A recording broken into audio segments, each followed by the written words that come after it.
लेंगे तो नहीं आएगा। चाहे आपके मन के नेगेटिव थिंकिंग हो, चाहे आपके मन की पॉजिटिव थिंकिंग हो, चाहे आपके मन में उभरने वाली गाली हो, चाहे आपके मन में उभरने वाला नवकार मंत्र हो, चाहे आपके मन में आने वाले बद्दुआएं हो, चाहे आपके मन में आने वाली दुआ हो, ये सारी कैसी है? आपने बाहर से ली हुई है। इसलिए जब इतनी सारी गंदगी इकट्ठा कर बैठे हो तो अच्छा मांगने के लिए क्यों डरना? भी अच्छा मांगने के लिए कभी नहीं झिझकना, सारा मांगने से मिलता है। और कभी मांगा, कभी पुरुषार्थ किया और नहीं मिला, उस समय क्या करना है? परमात्मा 3 उपाय देते हैं, यहाँ 1 उपाय दिया है, लेकिन ऐसे परमात्मा ने 3 उपाय दिए हैं। नहीं मिला तो देने वाले को दोष कभी नहीं देना, नहीं देने वाले को दोष कभी नहीं देना। उसके विषय में कोई भावना मन में नहीं लानी। पहला सोच मेरे अंतराय कर्म का उदय। पहला सोच क्या? मेरे अंतराय कर्म का उदय। लेकिन अंतराय कर्म का उदय सोच करके आप जहां हैं वहां रह सकते हो, आगे नहीं बढ़ सकते हो, ऊंचे नहीं उठ सकते हो कि मेरे पिछले जन्म के पाप कर्म का उदय है इसलिए मैं असफल हुआ हूं। यह सोच आपको संतुष्ट तो करेगा लेकिन प्रोग्रेस नहीं करेगा, प्रगति का रास्ता नहीं खोलेगा। और प्रगति के लिए रास्ता परमात्मा बताते हैं कि यहां नहीं मिला है, ये नहीं मिला है, इसका मतलब है कि इससे बढ़िया चीज मिलने वाली है। ये नहीं मिला, इसका अर्थ क्या है? इससे बढ़िया चीज मिलने वाली है। आहार नहीं मिला है तो तपस्या करने का अवसर है। आहार नहीं मिला तो अवसर किसका है? तपस्या करने का अवसर है। और आहार नहीं मिला, इसको यदि उसने ये सोच लिया कि मेरे अंतराय कर्म का उदय है, तो वो छोटी सोच हो गई। बड़ी सोच क्या है कि आहार इसलिए नहीं मिला है कि परमात्मा मुझसे तप करना चाहते हैं, साधना कराना चाहते हैं, ध्यान कराना चाहते हैं। कभी सोने के लिए जगह अच्छी नहीं मिली, तो यही सोचना कि आज परमात्मा ने मुझे ध्यान करने का अवसर दिया है, आज जागने का अवसर दिया है, तब मजा आएगी, तब जीवन में आनंद आएगा। और तीसरा सोच यहां पर दिया है, अज्यवाहम न लब्भामि अविलाभो सुयेसिया। आज नहीं मिला है कल मिलेगा, आज नहीं मिला है कल मिलेगा। ये सोच यदि मन में रखेगा तो उसको अलाभ पीड़ित नहीं करेगा, नहीं मिला उसको पीड़ित नहीं करेगा। न चाहू पायम दुखम वेयनाये दुवठिये अदीनो थावये पन्नम पुट्ठो तत्तहि आसये। वेदना उत्पन्न हो गई, तन में मन में वेदना उत्पन्न हो गई, पीड़ा उत्पन्न हो गई। क्या करे उसको? पहला सूत्र दिया, स्थिर हो जाए। क्या हो जाए? स्थिर हो जाए। उस दुख को देख ले, उसका स्पर्श करे, लेकिन उसके अधीन न हो जाए। दुख के अधीन मत बनो तो दुखी नहीं होंगे, दुख के अधीन बने तो दुखी हुए बिना नहीं रहेंगे। दुख को देखो, दुख के अधीन मत बनो, तो दुख दर्शन से तुम्हें प्रभु के दर्शन सहज हो जाएंगे। और ऐसे समय में दवा का अभिनंदन नहीं करना, इलाज का अभिनंदन नहीं करना। शब्द बहुत गहरे है। इलाज नहीं करना ये शब्द नहीं है, इलाज नहीं करना ये शब्द नहीं है, इलाज का अभिनंदन नहीं करना है। हम इलाज कम करते हैं, इलाज का अभिनंदन ज्यादा करते हैं। इलाज का कोई आपका परिचित व्यक्ति हॉस्पिटल में एडमिट है, आप उसको मिलने के लिए गए हैं, और प्राय ऐसा होता है कि जो भी हॉस्पिटल में एडमिट हो जाता है, घर में चाहे जितनी उसकी उपेक्षा होती होगी, हॉस्पिटल में गया है तो सबका जवाई बन जाता है, सबका ध्यान उसकी तरफ रहता है, सब उसकी सेवा करते, क्या चाहिए क्या नहीं चाहिए, क्या चाहिए क्या नहीं चाहिए। और उसकी सेवा देख करके मिलने के लिए गए हुए किसी व्यक्ति के मन में आ जाता है, अरे ये बीमार पड़ना अच्छा है यार, सेवा अच्छी होती है। ये है उसका अभिनंदन। किसका अभिनंदन है? ये इलाज का अभिनंदन है। ये मन में कभी मत आने देना कि बीमार पड़े तो अभिनंदन होता है, बहुत सेवा होती, बहुत ध्यान देते लोग, बहुत ध्यान देते हैं। इसलिए ध्यान में रखना, बीमार का इलाज करना, लेकिन बीमार को ज्यादा ध्यान नहीं देना। बीमार का इलाज करना, लेकिन बीमार की तरफ ज्यादा ध्यान नहीं देना। जितना ध्यान दोगे उतना वो ज्यादा बीमार पड़ेगा, ज्यादा बीमार पड़ेगा। तो वो समझता है कि यार अपन बीमार पड़ेंगे तो ही ध्यान आएगा। इसलिए ध्यान में रखना। कभी कभी आप जब घर पहुंचते हो, जब आप घर पहुंचते हैं और आप घर पहुंच रहे हैं, ये पता चलते ही आपके होम मिनिस्टर का माथा दुखने लगता है। वो माथा नहीं दुख रहा है, उसको पता है कि मेरा माथा दुखेगा तो ही मेरे मिनिस्टर मेरी तरफ ध्यान देंगे। यदि बिना दुखे आप ध्यान दोगे तो शायद माथा नहीं दुखेगा, माथा नहीं दुखेगा। कि मनुष्य का जो मन है वो दूसरे का लक्ष्य आकर्षित करने के लिए बड़ा लालच रहता है, बहुत लालच रहता है। गुरुदेव एक कहानी सुनाया करते थे कि किसी भोजन में गई थी वो बहन, और भोजन में गई थी तो एक बहन ने बहुत बढ़िया नाक का गहना वो पहन करके आई थी, और सभी लोग उसके नाक के गहने की बड़ी प्रशंसा कर रहे थे, बहुत प्रशंसा कर रहे थे। जो भी आता उसके वो नाक के नथ की तरफ देखते हैं, नाक के अलंकार की तरफ देखते हैं, बोले कहां से ली, कैसे ली, क्या ली। इसको लगा, घर आई और श्रीमान जी को कहा कि मुझे तो वैसी की वैसी नथ चाहिए। अरे बोले सयानी अपनी हालत क्या, बोले मुझे बाकी कुछ पता नहीं, तुम खेत बेचो या घर गेन रखो, वो लाके देना ही देना है आपने, और बाकी सबके तरफ तो आप इनकार कर सकते हो। होम मिनिस्टर के सामने आपका कुछ नहीं चलता है, कुछ नहीं चलता है। बेचारे ने लाई और नथ पहनी और नथ पहन करके बाहर बैठी, लेकिन सब वहां से जा रहे, कोई उसको पूछ ही नहीं रहा है कि तेरी नथ कैसी लाई, कब लाई, क्यों लाई, कैसी लाई, कहां से करे, कोई नहीं पूछ रहा है। अब वो नथ पहनना तो व्यर्थ हो गया, सारा सारा व्यर्थ हो गया। अब शाम तक उसने इंतजार किया कि कोई तो आकर के पूछेगा, लेकिन कोई आकर के पूछा ही नहीं। और पूछे नहीं तो फिर बहनों को पूछो, आप साड़ी पहनने का सुख है कि साड़ी पहनने के बाद सामने वाले ने पूछने में सुख है? पूछो आराम से। साड़ी पहनने में सुख कम है। साड़ी पहनी और सामने वाले ने पूछा नहीं तो साड़ी चुभने लग जाती है, और साड़ी पहनने के बाद सामने वाले ने पूछ लिया क्या अच्छा लगता है। तो शाम तो कोई पूछने नहीं आया। फिर उसने शाम को एक काम किया, अपनी झोपड़ी को आग लगा ली। जब आग लगी तो सारे लोग दौड़े दौड़े बुझाने के लिए आए, और बुझाने के लिए आए तो बोले कुछ बचा के नहीं बचा, बोले नद बची ना। और तब लोगों ने पूछा कब खरीदी तूने नद, बोले सयाने दिन में पूछ लेते झोपड़ी क्यों जलती।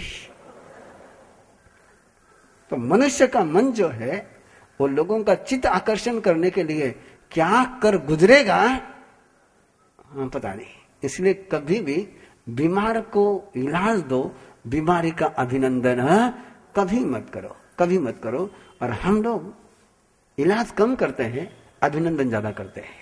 अरे क्या कहूं, मेरी ऐसी बीमारी हुई, ऐसा पेट दुखा, अरे इसो दुखे, इसो दुखे, इसो दुखे, डॉक्टर भी परेशान हो गए, कहीं क्यों दुख रही है मुझे। और वो कहते समय जरा उसके चेहरे की तरफ देखना आप, वो ये कह करके बड़ा खुश होता है कि मुझे ऐसी बीमारी हुई जो दूसरों को नहीं हुई। आप देखना कई बार टेस्टिंग कराते हैं, और टेस्टिंग कराने के बाद यदि कोई बीमारी नहीं आई ना तो लोग खुश नहीं होते, लोग खुश नहीं होते।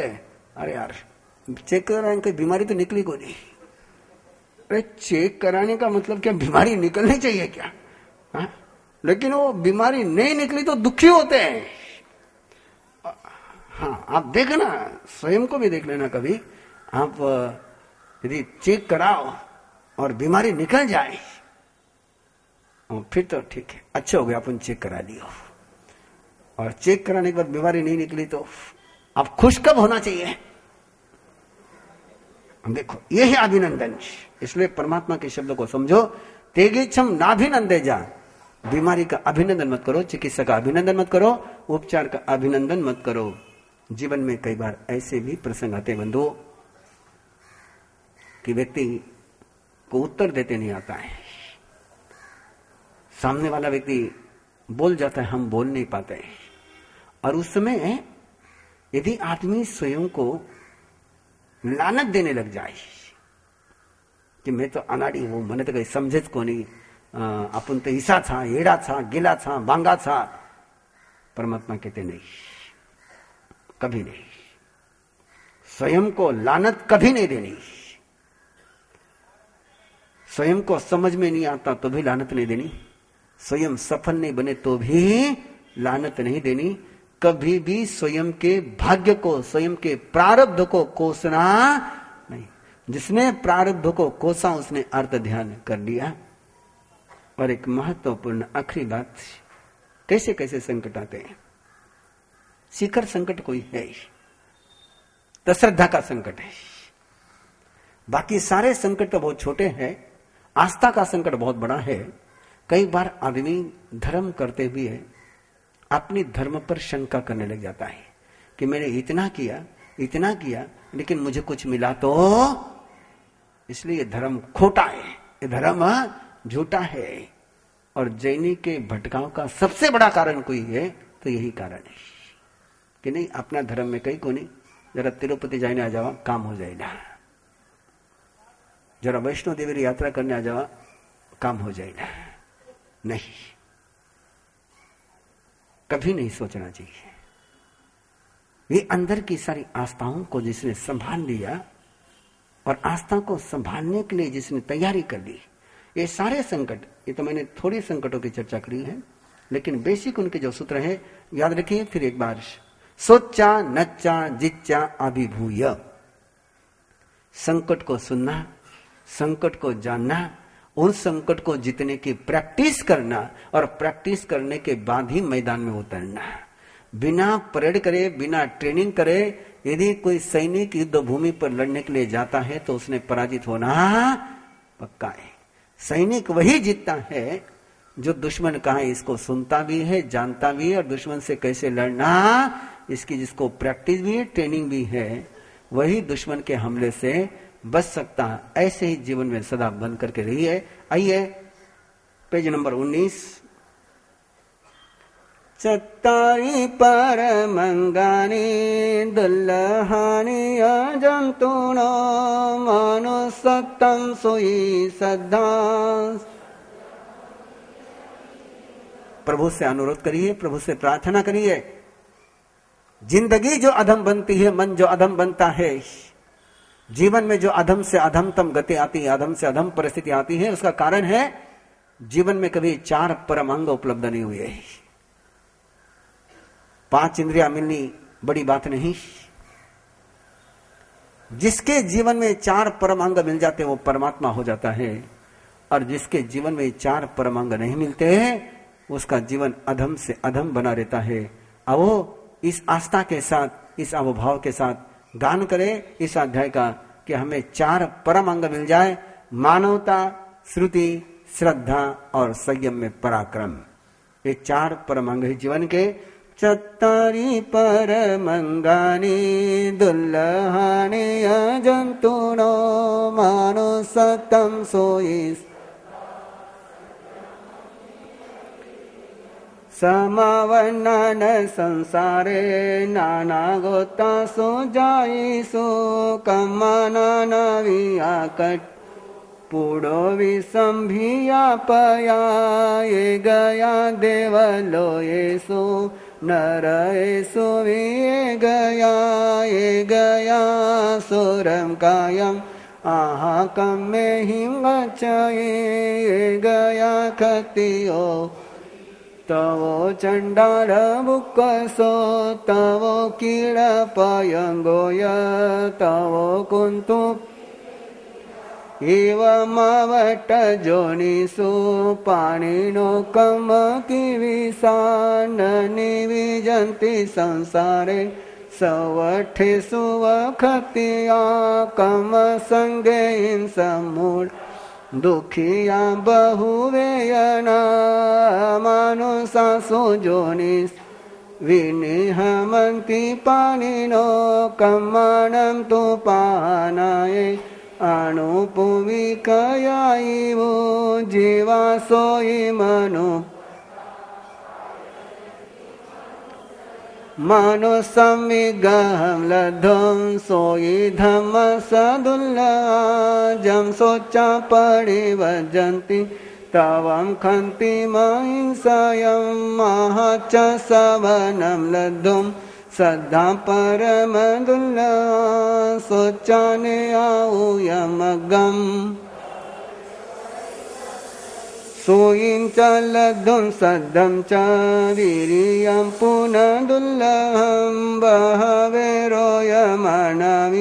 नोयेनं परिवजये मानो सत्तमियायावो जो धम्मं सोच सदये तव वीर्यं लद्धुं सवुडे निधुने रयं सोहि उजूय भूयस् धम्म शुद्ध सचिट्ठयि निवानं परमं जायि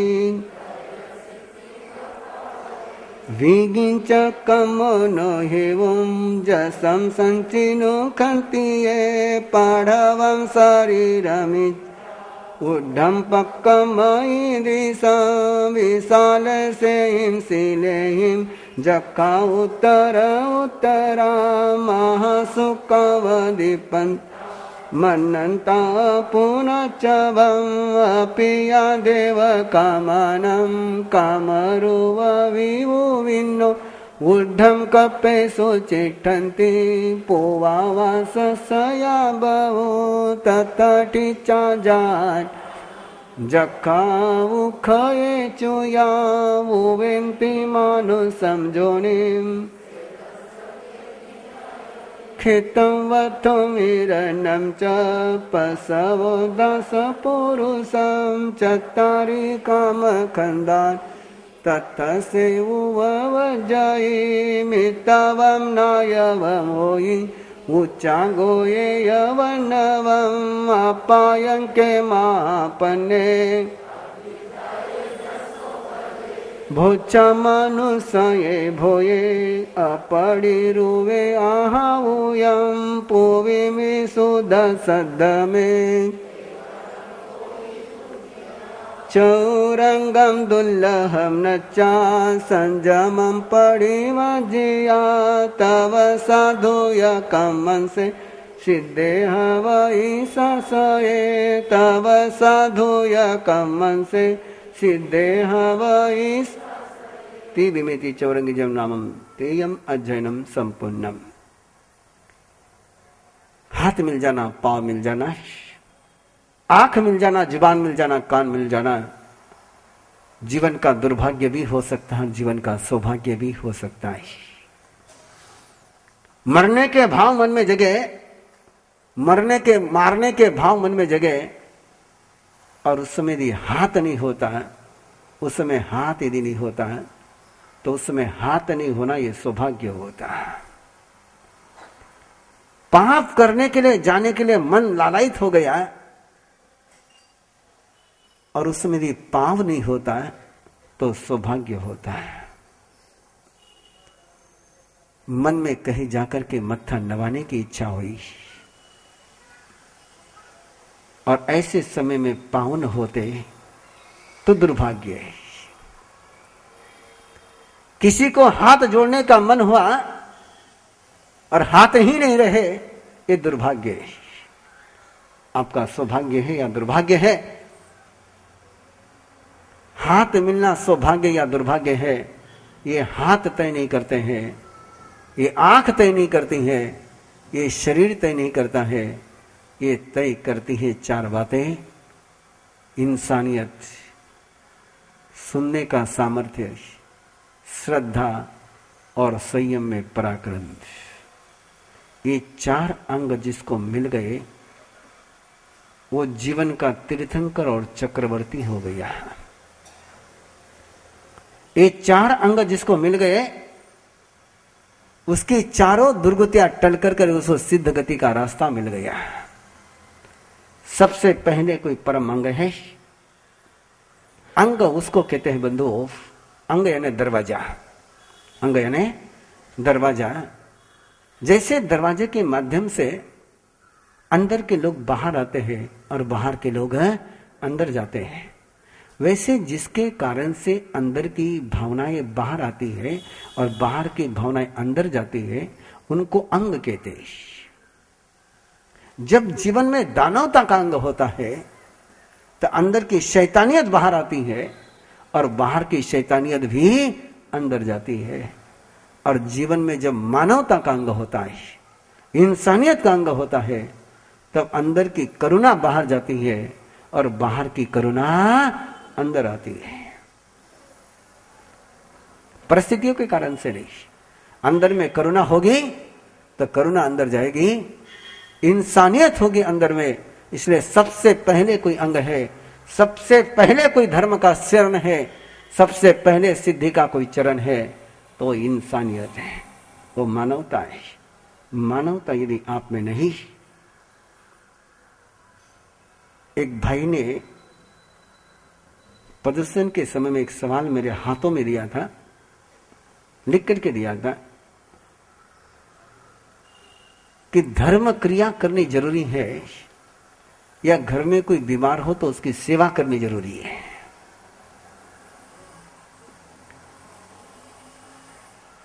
निश्चित रूप से घर में कोई बीमार हो तो सबसे पहला धर्म तो एक ही होगा कि बीमार की सेवा की जाए। और उस समय यदि कोई सामयिक लेकर के बैठता है,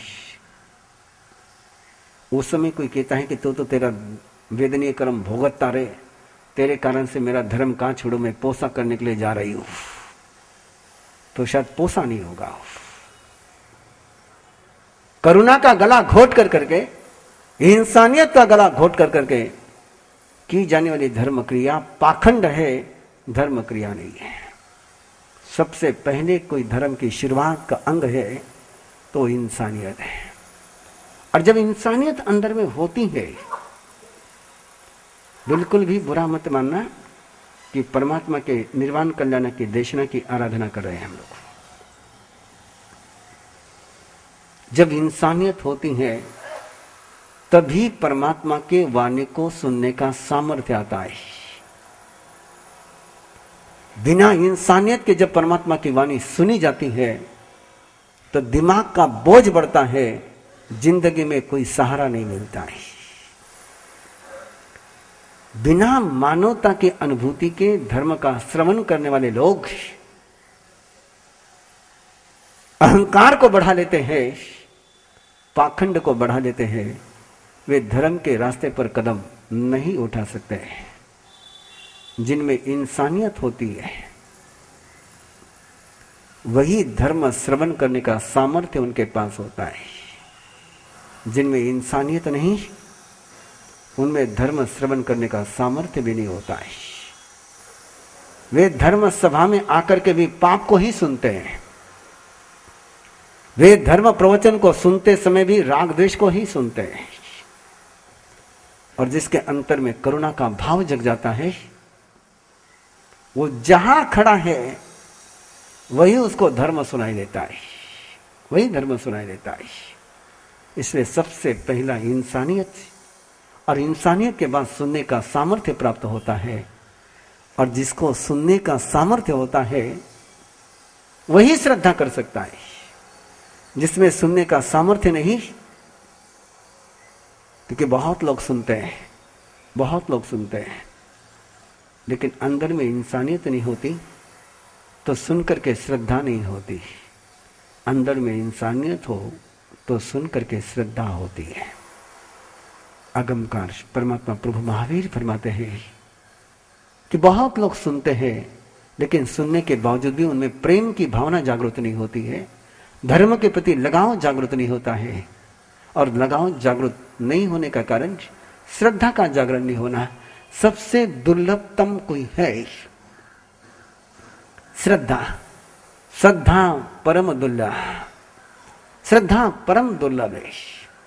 लेकिन श्रद्धा का फूल, श्रद्धा का फल मानवता का बीज बोया होगा तो ही श्रद्धा का फल लग सकता है। मानवता का बीज बोया न होगा तो श्रद्धा का फल लग नहीं सकता है। मेघ कुमार मेरु प्रभाती के भौमेश, यदि उसके अंदर में इंसानियत न होती, उसके अंदर में करुणा न होती, तो खरगोश पर पांव रखने को उसको किसने रोका था? उसने ही जमीन बनाई थी 21 बार, एक बार नहीं। जिस धरती पर आग नहीं पहुंच सके ऐसी धरती उसने 21 बार साफ करके बनाई थी। घास उग जाता था, घास निकाल लेता था। और जब जंगल में आग लग गई, सारे जंगल के जानवर वह आश्रय लेने के लिए आए। बंधु, अंदर में इंसानियत को जागृत रखते हुए प्रसंग को सुनना। आपके घर का आंगन किसी दुखी को शरण देने के लिए समर्थ है क्या? आपके घर की रोटी किसी भूखे की भूख शांत करने के लिए समर्थ है क्या? आपका धन जो आपने कमाया है किसी बेसहारे का सहारा बनने के लिए समर्थ है क्या? आपकी सत्ता किसी के संकट निवारण करने में समर्थ है क्या? अरे इसके लिए समर्थ नहीं है वो, तो वो अनर्थ है। जमीन बनाई थी मेघ कुमार ने मेरु प्रभा के हाथी के भव में, और सभी पशुओं ने आकर के वहां शरणा ले लिया। स्वयं मेघ कुमार को हाथी के भव में वहां बैठने की जगह नहीं मिली, केवल खड़ा ही रह सका। और खड़ा रहते रहते शरीर में खुजली आई, और खुजलाने के लिए पांव उसने ऊपर उठाया, तो जहां जगह हो गई वही एक खरगोश आकर के बैठ गया। नीतिकार फरमाते हैं, प्रभु फरमाते हैं, कदम रखने के पहले देख करके रखो। दृष्टि पुतम न्यसत चरणम, अपने दृष्टि से धरती को पवित्र बना करके फिर कदम धरो। बिना देखे जो कदम धरते हैं वे व्यर्थ और अनर्थ को जन्म देते हैं। और मेघ कुमार का वो जीव मेरु प्रभाती के भव में कदम नीचे रखने के पहले, ध्यान से लेना बात को बंधुओं, हाथी को कदम जहां रखना है वहां देखने के लिए जोर लगाना पड़ता है। उसका पांव पीछे और आंख आगे। और मेरु प्रभु ने देखा कि जहां मुझे पांव रखना है वहां खरगोश है, और खरगोश के आंख से उसकी आंख मिल गई। और खरगोश के आंख में एक करुणा थी, एक याचना थी, एक प्रार्थना थी, एक अनुरोध था। किसी के आंख की अनुरोध